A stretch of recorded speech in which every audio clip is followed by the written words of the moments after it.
तो दोस्तों नमस्कार, मैं हूं अनिल और रेसलिंग सुपर धमाल में आपका स्वागत है। दोस्तों रेसलमेनिया 41 का आयोजन 19 और 20 अप्रैल को होने वाला है। फैंस इसे लेकर काफी ज्यादा एक्साइटेड भी हैं। कुछ बड़े मुकाबलों का ऐलान कर दिया गया है। रोमन रेंस इस समय WWE से बाहर हैं। उनकी वापसी को लेकर अभी तक कोई भी पुख्ता जानकारी सामने नहीं आ रही है। रिपोर्ट में कहा जा रहा है कि मेगा इवेंट में उनका मुकाबला होगा CM पंक और सेथ रॉलिंस के साथ। खैर दोस्तों, इस वीडियो में हम उन 3 कारणों के बारे में बात करने वाले हैं कि क्यों रेसलमेनिया 41 में सेथ रॉलिंस का संभावित मुकाबला मेन इवेंट में नहीं हो सकता है। शायद इसकी संभावना बहुत ही ज्यादा कम है। तो उसके बारे में हम बात करने वाले हैं कि क्यों रोमन रेंस को जरूरत भी नहीं है रेसलमेनिया इस बार मेन इवेंट करने की। तो ये बात करते हैं उन 3 कारण के बारे में। अगर आप चैनल पर नए हैं, सब्सक्राइब करने के बाद ऑल पर क्लिक करें। तो चलिए दोस्तों वीडियो को शुरू करते हैं। तो दोस्तों बात करेंगे सबसे पहले कारण का। रोमन रेंस चैंपियन अभी नहीं है, तो उनका मुकाबला रेसलमेनिया 41 के मेन इवेंट में कराने का कोई मतलब ही नहीं बनता। तो आपको बता दें, अगस्त 2020 में रोमन रेंस ने हील टर्न लेकर चैंपियनशिप जीती थी। पिछले साल रेसलमेनिया में उनका टाइटल रन खत्म हुआ। लगातार उन्होंने रेसलमेनिया के मेन इवेंट में हिस्सा लिया है और अब रोमन रेंस चैंपियन नहीं है, ना ही उनके चैंपियनशिप मुकाबले में शामिल होने की भी उम्मीद है। इस लिहाज से देखा जाए तो रेसलमेनिया 41 के मेन इवेंट में उनका संभावित मुकाबले कराने का कोई मतलब ही नहीं बनता।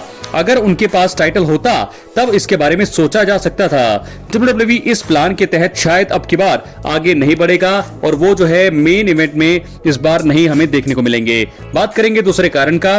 रेसलमेनिया 41 में नए सुपरस्टार्स को मौका मिलना चाहिए। दोस्तों वहीं आपको बता दें कि यहाँ पर पिछले कुछ सालों में गुंथर, जे उसो, कोडी रोड्स और ब्रॉन ब्रेकर जैसे सुपरस्टार शानदार काम की बदौलत सामने आए हैं और उभर रहे हैं। उन्होंने रिंग में अपनी काबिलियत दिखाकर बता दिया है कि वो बड़े स्टार बन सकते हैं। रोमन रेंस कई बार रेसलमेनिया का मेन इवेंट कर चुके हैं, तो अब नए सुपरस्टार्स को मौका मिलना चाहिए। रोमन रेंस की जगह अन्य रेसलर्स को मौका मिलेगा तो फिर आगे जाकर कंपनी को भी फायदा होगा। इसके जरिए कंपनी को एक ऐसा सुपरस्टार मिल सकता है जो आगे जाकर WWE को अपने दम पर तगड़ा बिजनेस दे सकता है। इसी वजह से भी रोमन रेंस का रेसलमेनिया 41 का मेन इवेंट नहीं बनता है। बात करेंगे तीसरे और आखिरी कारण का। दोस्तों WWE में रोमन रेंस को अब रेसलमेनिया का मेन इवेंट करने की जरूरत नहीं है। दोस्तों आपको बता दें कि ग्रेटेस्ट ऑफ ऑल टाइम उन्हें कहा जाता है।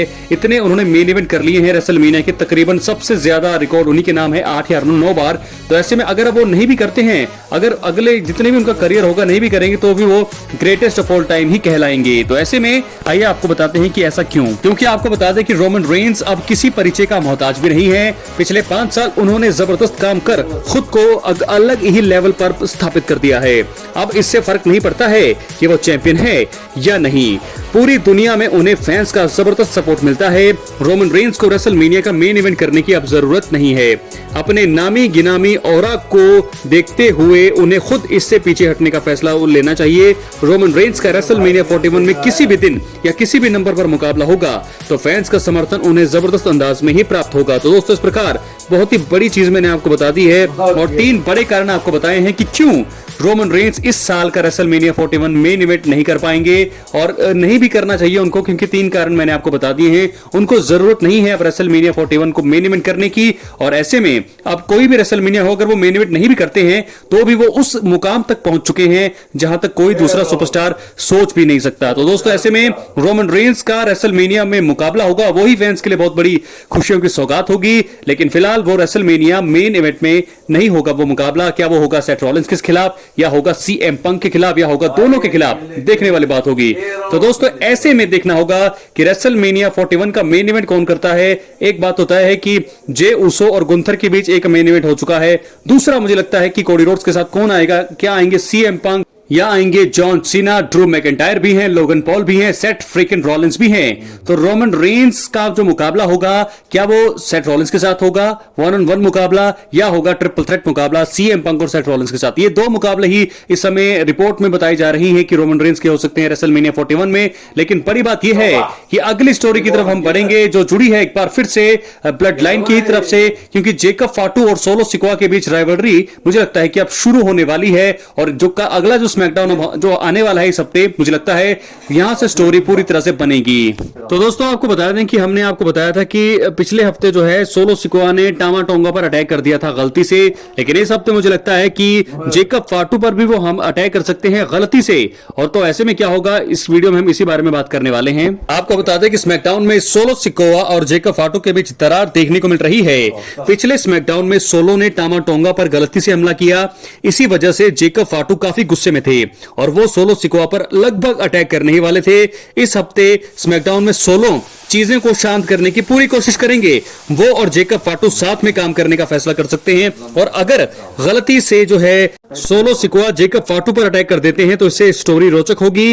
ये फैंस के लिए किसी सरप्राइज से कम नहीं होगा। तो दोस्तों मुझे लगता है कि स्मैकडाउन में अब ये चीज सबसे ज्यादा एक्साइटमेंट है, सोलो सिकोआ और जेकब फाटू के बीच क्या रेसलमेनिया 41 में होगा मुकाबला। क्योंकि पिछले हफ्ते हमने देखा कि सोलो सिकोआ ने किस प्रकार गलती से अटैक किया टामा टोंगा पर, जिसके चलते जो है जेकब फाटू काफी गुस्से में हमें दिखाई दिए और उसके बाद लगभग अटैक होने वाला था, लेकिन डेमिन प्रीस्ट बीच में आए और चीजें जो है खत्म हुई।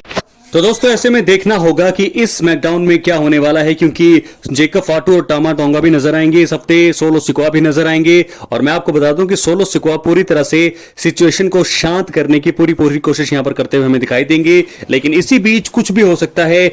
जेकब फाटू अटैक कर सकते हैं, इसकी संभावना मुझे अभी तो नहीं लग रही, लेकिन सोलो सिकोआ गलती से अटैक उन्होंने पिछले हफ्ते टामा टोंगा पर किया, इस हफ्ते वो गलती से जेकब फाटू पर अटैक कर सकते हैं, तो ऐसा होने की संभावना है। तो रेसलमेनिया 41 में अगर मुकाबला होता है तो फैंस को बड़ा अच्छा लगेगा और एक अच्छा कार्ड जो है, मैच का जो कार्ड है रेसलमेनिया 41 का, बहुत ही अच्छा होगा।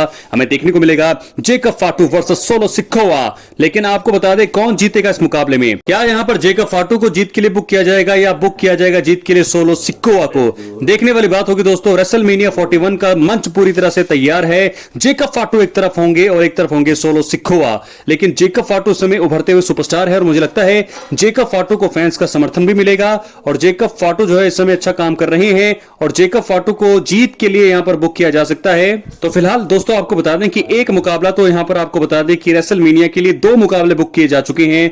Charlotte Flair versus Tiffany Stratton women's world championship के लिए शार्लेट फ्लेयर ने चुन लिया है अपना जो है चैलेंजर, और वहीं बात करें कि जे उसो ने चुन लिया है यहां पर गुंथर को। तो उसके बीच एक और मुकाबला हमें देखने को मिल सकता है सोलो सिकोआ और जेकब फाटू के बीच। यहां पर जीत हो सकती है जेकब फाटू की, और जेकब फाटू इसके बाद रेसलमेनिया 41 के बाद एक अलग ही रास्ते पर जाते हुए हमें दिखाई दे सकते हैं। चैंपियनशिप के लिए वो जरूर जाएंगे, क्योंकि अगर वो ब्लड लाइन में रहे तो मुझे नहीं लगता कि वो चैंपियन बन सकते हैं। अगर उनको वो खुद लीडर बन जाएं तो ऐसे में उनके चैंपियनशिप जीतने के चांसेस ज्यादा होंगे।